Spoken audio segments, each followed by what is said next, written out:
Hello friends, welcome back to my YouTube channel Varsha nursing classes. आज पढ़ेंगे हम reproduction कि रिप्रोडक्शन क्या है।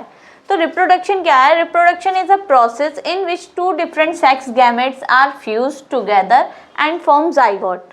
रिप्रोडक्शन एक ऐसा प्रोसेस है जिसमें कि दो डिफरेंट सेक्स गैमेट्स क्या हैं? जो मेल गैमेट्स है वो है हमारे स्पर्म और फीमेल गैमेट्स है हमारी ओवरी। इनको गैमेट्स क्यों बोल रहे हैं? ये जर्म सेल्स होती हैं, सेक्स ऑर्गन होते हैं, इसीलिए हम इनको गैमेट्स बोल रहे हैं। ठीक। अच्छा, जो गैमेट्स हैं जैसे मेल गैमेट्स है वो हैं स्पर्म, क्योंकि स्पर्म्स की वजह से ही रिप्रोडक्शन का प्रोसेस हो रहा है। और ऐसे ही फीमेल गैमेट्स में है ओवरी, उनकी वजह से ही रिप्रोडक्शन का प्रोसेस हो रहा है। तो इसीलिए उनको क्या बोल दिया है? Sex gametes. तो वो दोनों जब मिलते हैं तो क्या बनाते हैं? जाइगोट बनता है। एक सेल ये है हमारी मेल गैमेट्स, एक सेल है हमारी फीमेल गैमेट्स, दोनों मिलके क्या बना रही है? जाइगोट। इसी प्रोसेस को हम क्या बोल रहे हैं? Fertilisation. This process is known as reproduction. इस सारे प्रोसेस को ही हमने क्या बोला है? रिप्रोडक्शन। रिप्रोडक्शन एक प्रोसेस है जिसमें कि जो ह्यूमन बींग्स है वही रिप्रोड्यूस कर सकते हैं। लिविंग थिंग्स क्या कर सकती हैं? रिप्रोड्यूस कर सकती हैं, नॉन लिविंग थिंग्स नहीं कर सकती। सो सबसे पहला डिफरेंस तो यही हो गया, जो नॉन लिविंग थिंग्स है वो रिप्रोड्यूस नहीं कर सकती हैं, लिविंग थिंग्स रिप्रोड्यूस कर सकती हैं। अब रिप्रोडक्शन क्या है कि एक ऑफस्प्रिंग से दूसरी ऑफस्प्रिंग का जनरेट होना या एक जनरेशन से दूसरी जनरेशन में जेनेटिक मटेरियल का ट्रांसफ़र होना क्या कहलाता है? हमारा रिप्रोडक्शन। तो इसके इमेज के थ्रू समझते हैं हम कि ये फीमेल है और ये मेल है। ठीक है। फीमेल्स में क्या है? एग या ओवम। क्या है ये? सेक्स गैमेट्स हैं या इनको जर्म सेल्स बोल लो। ठीक है। और हमारा जो मेल है उसमें क्या है? स्पर्म्स हैं। दोनों में 23 क्रोमोसोम्स हैं, इसमें भी 23 क्रोमोसोम्स हैं और उसमें भी 23 क्रोमोसोम्स हैं। जब ये दोनों मिल जाते हैं इस प्रोसेस को बोलते हैं फर्टिलाइजेशन और बनता क्या है? जाइगोट। ठीक। इसमें हमारे क्या हो गए? हमारे 46 क्रोमोसोम्स हो गए। नेक्स्ट यही आगे जाके हमारा जाइगोट है वो किस में कन्वर्ट हो जाएगा? एम्ब्रियो में। एम्ब्रियो कहाँ जाएगा? यूट्रस में। यूट्रस में क्या होगा? उसका इम्प्लांटेशन, वहीं से बेबी का डेवलपमेंट होगा। तो नई जनरेशन बनेगी, नई ऑफस्प्रिंग बनेगा। तो ये पूरा जो प्रोसेस है ये क्या कहलाएगा? हमारा रिप्रोडक्शन। अब रिप्रोडक्शन भी हम दो टाइप्स के हैं, मेल रिप्रोडक्टिव सिस्टम और फीमेल रिप्रोडक्टिव सिस्टम। तो आज हम किसके बारे में पढ़ेंगे? फीमेल रिप्रोडक्टिव सिस्टम के बारे में। जो फीमेल रिप्रोडक्टिव सिस्टम है वो हमारा दो पार्ट्स में डिवाइडेड है। एक है हमारे एक्सटर्नल ऑर्गन और एक है हमारे इंटरनल ऑर्गन। एक्सटर्नल ऑर्गन्स वो होते हैं जो कि हमें बाहर से विजिबल होते हैं, उनको हम एक्सटर्नल बोल रहे हैं। और जो इंटरनल ऑर्गन्स है वो उन्हें हम मतलब देख नहीं सकते। ठीक है। तो दोनों की इमेजेस हैं। ये क्या है? हमारा एक्सटर्नल एरिया। ठीक है। जिसको हम क्या बोल रहे हैं? एक्सटर्नल जेनाइट एरिया, या इसको कंबाइंड बोले, सारे ऑर्गन्स इसमें मिल जाएंगे तो हम इसको वल्वा बोलते हैं। और ये है हमारा इंटरनल ऑर्गन्स। ठीक है। जिसके अंदर हमारे uterus, fallopian tube, ovary, cervix, vagina, ये हमारे आगे इंटरनल में। और ये labia minora, labia majora, clitoris, hymen, ये सारे हमारे क्या हैं? एक्सटर्नल में। तो अब हम एक एक करके पढ़ेंगे कि सबसे पहले हमारा जो है एक्सटर्नल ऑर्गन्स क्या हैं, उनमें क्या क्या चीज़ है। ठीक है। ठीक है। जो हमारा एक्सटर्नल पार्ट्स है उसमें क्या है? सबसे पहला हमारा आता है लेबिया मेजोरा। लेबिया मेजोरा क्या है? ये आउटर फोल्ड्स हैं। यहाँ ये आउटर फोल्ड्स हैं, इसमें क्या पाए जाते हैं? सिबेशियस ग्लैंड्स पाई जाती हैं। सिबेशियस ग्लैंड्स क्या होती हैं? जो कि म्यूकस को सीक्रेट करती हैं, जिससे कि ये जो वाला एरिया है हमारा मॉइस्ट रहे, नमी रहे इसमें, इसलिए। नेक्स्ट आ जाते हैं, ये क्या है? Mons pubis. यहाँ पे क्या होंगे? हेयर लाइक स्ट्रक्चर होगा, उसको हम नॉन्स प्यूबिस बोल रहे हैं। नेक्स्ट आ जाते हैं लेबिया माइनोरा। लेबिया माइनोरा क्या है? लेबिया मेजोरा आउटर फोल्ड्स हैं, इसी के अंदर फोल्ड्स हैं, स्किन के फोल्ड्स हैं, उनको हम लेबिया माइनोरा बोल रहे हैं। मेजोरा मतलब बड़े, माइनोरा मतलब कम, छोटे मतलब। ठीक है। तो ये हमारे आउटर फोल्ड्स हो गए, इनको हम मेजोरा बोल रहे हैं। इसी के अंदर ये वाले फोल्ड्स क्या हैं? हमारे माइनोरा, लेबिया माइनोरा। नेक्स्ट आ जाते हैं क्लिटोरिस। क्लिटोरिस क्या है? एक स्ट्रक्चर है, स्मॉल स्ट्रक्चर है जिसमें सेंसरी नर्व्स पाई जाती हैं। ठीक है।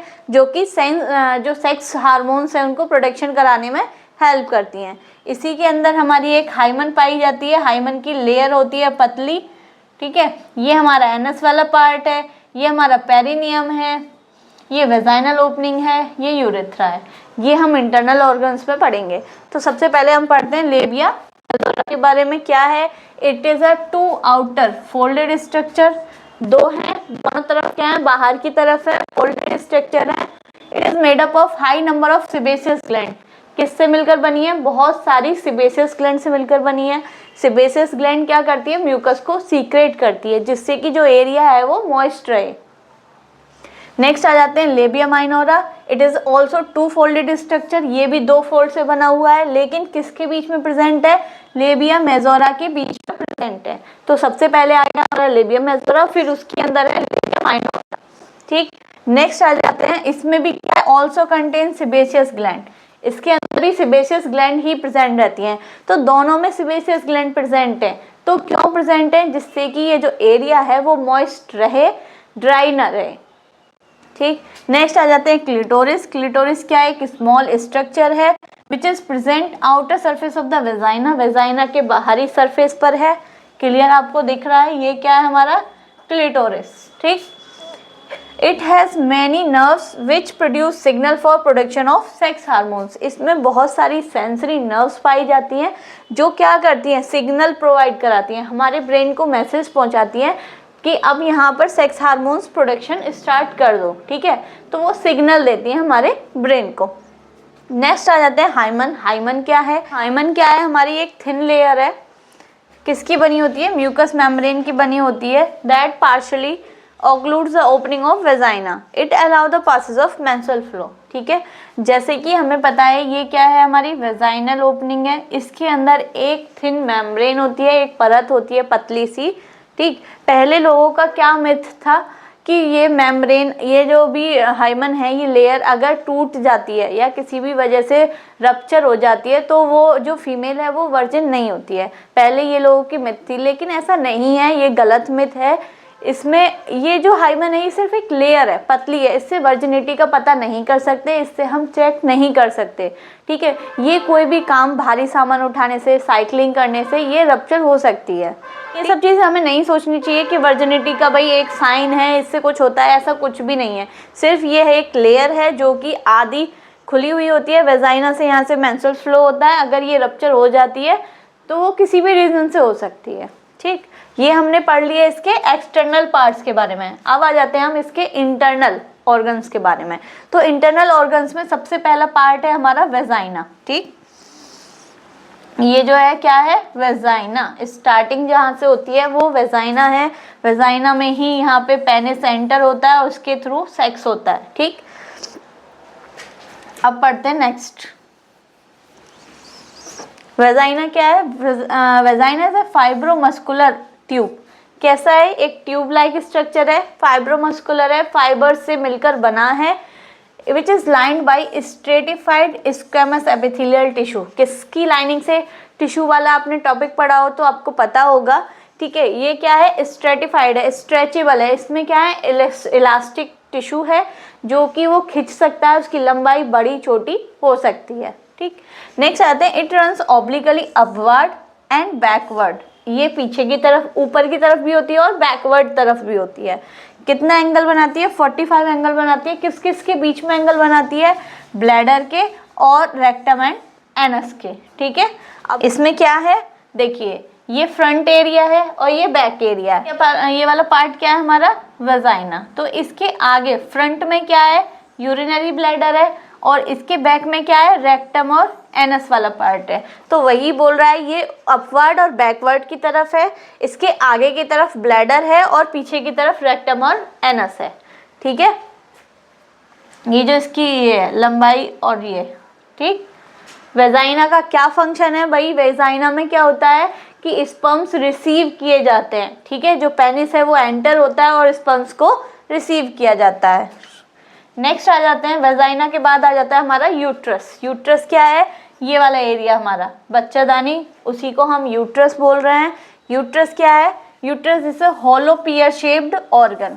हॉलो मतलब अंदर से खोखला है, नाशपाती शेप का है, ठीक है। यूट्रस बोल रहे हैं। It is present inside of pelvic cavity. किसके अंदर प्रेजेंट होता है? पैल्विक कैविटी के अंदर प्रेजेंट होता है। पैल्विक कैविटी कौन सी है? ये जो हमारा कमर वाला एरिया है इसको हम पैल्विक कैविटी बोलते हैं। तो इसके अंदर ये प्रेजेंट होता है। इसकी जो चौड़ाई है वो कितनी है? 4.5 सेंटीमीटर से लेके 6 सेंटीमीटर तक इसकी चौड़ाई है। लंबाई कितनी है? 7 से 9 सेंटीमीटर इसकी लंबाई है।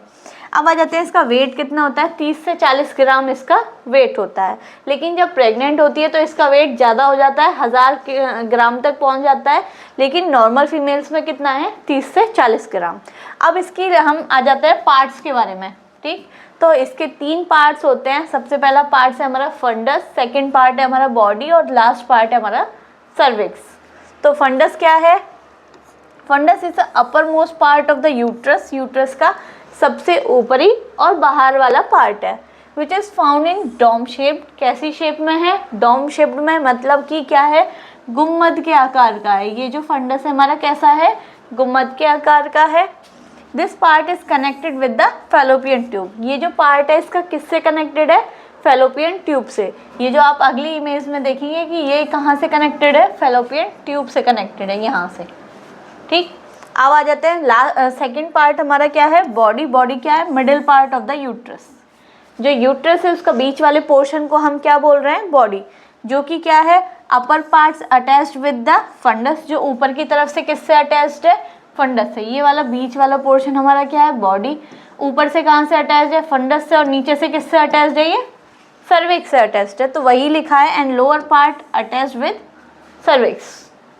अब आ जाते हैं लास्ट हमारा क्या है? सर्विक्स। सर्विक्स क्या है? हमारा लोअर पार्ट है, lower part of the uterus which connects with the vagina. किसके साथ कनेक्ट्स है? वेजाइना। ये क्या है हमारा नीचे वाला पार्ट? वेजाइना। ठीक है, तो ये इससे ही तो जुड़ा हुआ है। वेजाइना से क्या जुड़ी हुई है? सर्विक्स। और जो बॉडी वाला पार्ट है फंडस से भी जुड़ा हुआ है और सर्विक्स से भी जुड़ा हुआ है हमारा। अब आ जाते हैं नेक्स्ट हमारी क्या है? Layers of uterus. यूट्रस की कितनी लेयर होती है? यूट्रस की हमारी 3 लेयर होती हैं, मतलब 3 परतें होती हैं। जो हमारी आउटर वाली है, ठीक है, उसको हम क्या बोल रहे हैं? पेरीमेट्रियम। आउटर लेयर क्या है हमारी? पेरीमेट्रियम। सेकंड जो मिडल वाली है वो हमारी क्या है? मायोमेट्रियम। और जो हमारी इनर लाइनिंग है, इनर लेयर है, उसको हम क्या बोल रहे हैं? एंडोमेट्रियम। ठीक है, तीनों लेयर हमारी क्या है? पेरीमेट्रियम, मायोमेट्रियम और एंडोमेट्रियम। तो जो एंडोमेट्रियम है इसमें भी हमारी 2 लेयर्स होती हैं हमारे पास। एक होती है बेसल लेयर, एक होती है फंक्शनल लेयर हमारी। ठीक है, फंक्शनल लेयर क्या होती है? ये जो फंक्शनल लेयर है ये मेंस्ट्रुअल साइकिल के टाइम पर शेड हो जाती है, गिर जाती है। ठीक है, क्यों? क्योंकि यहाँ पे इसने तैयारी करी। ठीक, यहाँ पे इसको लगा, इसने तैयारी करी, जो एंडोमेट्रियम है उसने ग्रोथ की कि भाई अब यहाँ पे जो ओवम है वो फर्टिलाइज हो जाएगा। ठीक है, यहाँ पर क्या आएगा? हमारा एम्ब्रियो बनकर आएगा। लेकिन वो एम्ब्रियो नहीं आया क्योंकि एग जो है वो हमारा क्या हुआ? फर्टिलाइज नहीं हो पाया। तो ये क्या होगा? ये जो लेयर है हमारी फंक्शनल लेयर, ये मेंस्ट्रुअल साइकिल में क्या जाएगी? ब्लीडिंग के तौर में बाहर आ जाएगी। और जो हमारी लेयर बचेगी वो है बेसल लेयर। ठीक है, समझ में आया? अब आ जाते हैं हमारे फैलोपियन ट्यूब के बारे में। ठीक है, नेक्स्ट पार्ट हमने पढ़ लिया, हमने वेजाइना पढ़ लिया, हमने यूट्रस पढ़ लिया, यूट्रस की हमने जो पार्ट्स है वो पढ़ लिए, यूट्रस की हमने लेयर्स पढ़ ली। अब नेक्स्ट आ जाते हैं हम फैलोपियन ट्यूब पे। ये हमारी क्या है? 2 फैलोपियन ट्यूब हैं, इनको ही हम यूट्राइन ट्यूब बोल रहे हैं। यूट्राइन ट्यूब क्यों बोल रहे हैं? क्योंकि ये यूट्रस से कनेक्टेड है। एक इसका नाम ओविडक्ट के नाम से भी है। क्या बोलते हैं हम इसको? ओविडक्ट। ओविडक्ट क्यों बोल रहे हैं? क्योंकि ये ओवम को ले जाने का काम भी कर रही है। इसके अंदर क्या होते हैं? सीलिया प्रेजेंट होते हैं, ये धागे नुमा संरचना होती है, जिससे कि जो ओवम है, मान लो ओवरी से हमारा ओवम आया यहाँ पर, तो वो मूव करते हुए यूट्रस में जाता है ना, तो वो मूव किसकी वजह से करेगा? हमारे फैलोपियन ट्यूब में सीलिया होते हैं, धागे नुमा संरचना होती है और पेरिस्टालसिस मूवमेंट होता है, जिसकी वजह से जो ओवम है वो आगे की तरफ बढ़ता है। ठीक, इसीलिए इसका नाम क्या दे दिया है? ओविडक्ट। जो ओवम को ले जाने वाली डक्ट है, नली है, उसको हम ओविडक्ट बोल रहे हैं। तो इसके हमारे क्या हो गए? 3 नाम हो गए।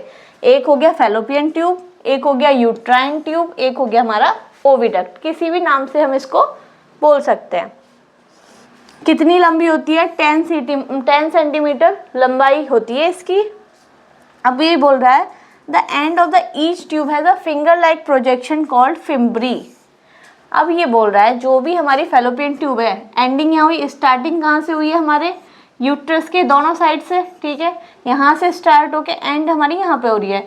तो ये फिंगर लाइक प्रोजेक्शन है, ठीक है, हाथ नुमा संरचना जो बन रही है, इनको हमने क्या बोल दिया है, फिम्ब्री। ये क्या काम करती है, ये एग या ओवम को पकड़ने का काम करती है, ठीक है। जैसे ही ओवरी से एग या ओवम रिलीज हुआ, उसको पकड़ने का काम कौन कर रही है, फिम्ब्री, ठीक है। अब हमारा लास्ट पर जाता है ओवरी। जो हमारा लास्ट पार्ट है वो क्या है, ओवरी। ओवरी क्या है, हमने पहले ही पढ़ा, ये क्या है हमारा, फीमेल गोनेट्स बोल लो या फिर फीमेल गैमेट्स बोल लो, जर्म सेल बोल लो, सेक्स ऑर्गन बोल लो, जो भी मेन रोल है वो इसका ही है। ओवरी ही हमारे जो सेक्स हार्मोन्स का प्रोडक्शन कराने में हेल्प करती है, प्लस ओवा को बनाने का काम कौन करती है, ओवरी करती है, ठीक। तो ओवरी क्या है, ovaries are the female gonads. कैसे हैं, फीमेल गोनेट्स हैं, विच परफॉर्म इम्पॉर्टेंट फंक्शन। क्या क्या फंक्शन करती हैं ये, सबसे पहले तो सेक्स हार्मोन्स का प्रोडक्शन करती है। सेक्स हार्मोन्स कौन कौन से हैं हमारे, एस्ट्रोजन और प्रोजेस्टेरोन, इनको रिलीज करती हैं, इनका प्रोडक्शन करती हैं। नेक्स्ट क्या करती हैं, ओवम या फिर एग को बनाने का काम करती हैं, ठीक। अब लास्ट हमने इतना सब कुछ पढ़ लिया, अब हम फीमेल रिप्रोडक्टिव सिस्टम के फंक्शन के बारे में पढ़ेंगे, ठीक है। अभी हमने सबके अलग अलग फंक्शन के बारे में जाना था कि वेजाइना क्या करती है, स्पर्म्स को रिसीव करती है, ठीक है। यूट्रस में क्या होता है, हमारे बेबी का डेवलपमेंट होता है। फैलोपियन ट्यूब क्या करती है, ओवम को यूट्रस तक ले जाने का काम करती है। ओवरी क्या करती है, एग को निकालने का काम करती है। अब ये कंबाइंड है, ठीक है, ये क्या है हमारा कंबाइंड फीमेल रिप्रोडक्टिव सिस्टम के फंक्शंस हैं। तो पहला फंक्शन क्या है हमारा, फॉर्मेशन ऑफ ओवम या फिर एग। एग या फिर ओवम का फॉर्मेशन होना, बनना, क्या कहलाएगा, किसका फंक्शन है ये, ओवरी का, ठीक। नेक्स्ट आ जाते हैं रिसेप्शन ऑफ स्पर्म। स्पर्म को रिसीव करना किसका काम है, वेजाइना का। यहाँ से स्पर्म क्या होगा, रिसीव होगा, क्योंकि पेनिस यहीं पे एंटर होगा। नेक्स्ट आ जाते हैं provide suitable environment for fertilisation and fetal development. Fertilisation क्या है, मेल और फीमेल गैमेट्स का मिलना, उस प्रोसेस को हमने फर्टिलाइजेशन बोला था। वो भी हमारा कहाँ होगा, यूट्रस और फैलोपियन ट्यूब में होगा। और फीटल का डेवलपमेंट हमारा कहाँ होगा, यूट्रस में होगा, ठीक है, क्लियर हुआ। नेक्स्ट है पार्चुरेशन या फिर चाइल्ड बर्थ। बच्चे की जो चाइल्ड बर्थ है वो कहाँ से होगा, वेजाइना के थ्रू होगा, इसीलिए हमने इसको क्या बोल दिया, चाइल्ड बर्थ। तो ये हमारा किसका है, फीमेल रिप्रोडक्टिव के ही तो फंक्शंस चल रहे हैं। नेक्स्ट है लैक्टेशन। जैसे ही डिलीवरी होगी उसके बाद बच्चे को दूध भी चाहिए होता है, तो इसमें भी हमारे हार्मोन्स का ही रोल होता है, जिसकी वजह से लैक्टेशन की भी ज़रूरत पड़ती है। तो ये सारे क्या हैं, हमारे फीमेल रिप्रोडक्टिव सिस्टम के फंक्शन हैं, किस तरीके से फीमेल रिप्रोडक्टिव सिस्टम वर्क करता है। इसी तरीके से हम नेक्स्ट वीडियो में मेल रिप्रोडक्टिव सिस्टम के बारे में पढ़ेंगे। अगर आपको मेरी वीडियो अच्छी लगी हो तो लाइक करें। कमेंट में अगर कोई भी डाउट हो क्लास रिलेटेड, आप मुझे कमेंट बॉक्स में बता सकते हैं, या फिर आपको किसी भी टॉपिक से रिलेटेड वीडियो चाहिए तो भी आप मुझे कमेंट में बता सकते हैं। ये मेरा चैनल है, ठीक है, चैनल को ज़रूर से सब्सक्राइब करें और मेरे चैनल्स में जितने भी हैंडल्स हैं उनको फॉलो करें, ठीक है। वर्षा नर्सिंग क्लासेस के नाम से मेरा इंस्टा पे भी है और फेसबुक पे भी पेज है, यूट्यूब शॉर्ट्स के नाम से भी चैनल है। तो सारी चीज़ जहाँ से भी आप मुझे फॉलो करें, आपको कुछ भी डाउट हो नोट से रिलेटेड या कोई और टॉपिक से रिलेटेड, तो आप मुझे ज़रूर बताएं। Thank you.